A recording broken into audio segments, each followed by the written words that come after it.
नवी मुंबईमध्ये गणेश नाईकांच्या नेतृत्वाखाली भाजपनं एकहाती सत्ता खेचून आणली।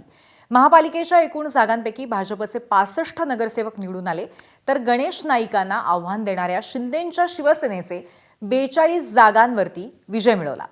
यंदाच्या निवडणुकीमध्ये गणेश नाईक विरुद्ध एकनाथ शिंदे अशीच ही निवडणूक झाली, ज्यामध्ये आपल्या 20 वर्षांची सत्ता नाईकांनी कायम राखली।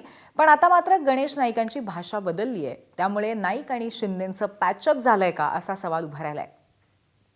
आता आरोप प्रत्यारोप संपले, आमच्याकडून आम्ही त्या गोष्टीला पूर्ण विराम दिलेला आहे, त्या गोष्टीला पूर्ण विराम दिलेला आहे।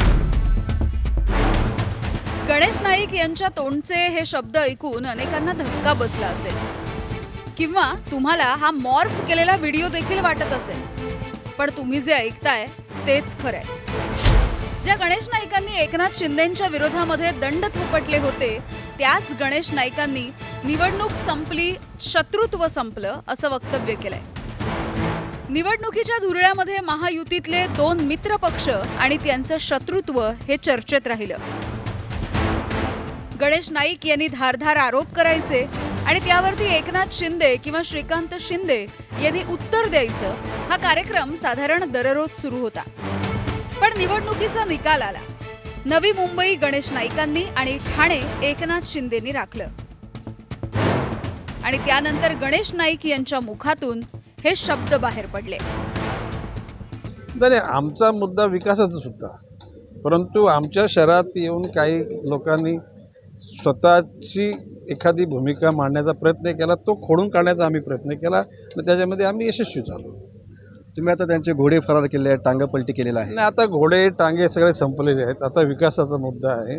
आता आरोप प्रत्यारोप संपले, आमच्याकडून आम्ही त्या गोष्टीला पूर्ण विराम दिलेला आहे। कधी नवी मुंबई महानगरपालिकेच्या एफडी वरून आरोप, कधी टांगा पलटी करायची भाषा, तर कधी शिंदेंना लागणाऱ्या झोपेच्या गोळ्यांवरून डिवचणं। असं सगळं महानगरपालिकेच्या प्रचारामध्ये बोलून झाल्यावर आता मात्र गणेश नाईकांची भाषाच बदलली।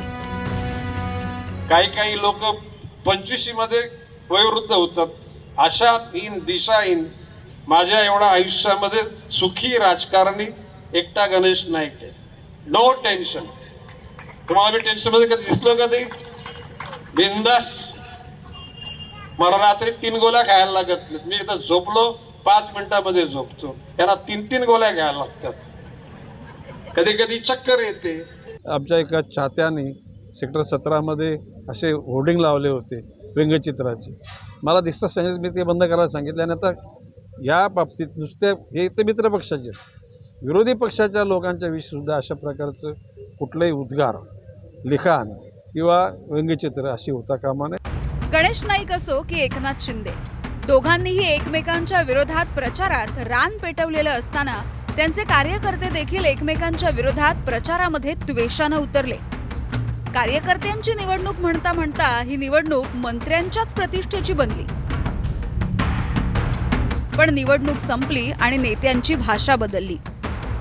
एकमेकांवर आरोप प्रत्यारोपाची भाषा करणारे नेते आता गिअर बदलून विकासाच्या मुद्द्यावरती वळू लागलेत।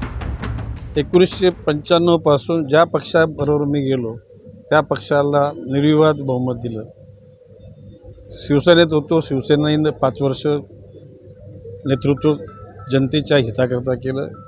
शरद पवार साहेबांच्याकडे गेलो, 2000, 2005, 10 आणि 15 4 टर्म या शहराने त्यावेळेला शरद पवार साहेबांच्या NCPवर प्रेम केलं आणि त्यांना विश्वास दिला। आता भारतीय जनता पक्षात आम्ही आलो, भारतीय जनता पक्षाला बहुमत दिलं।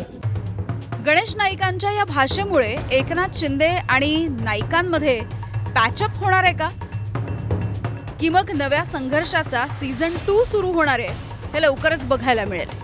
विनायक पाटीलसह यामिनी दळवी, ABP माझा, नवी मुंबई।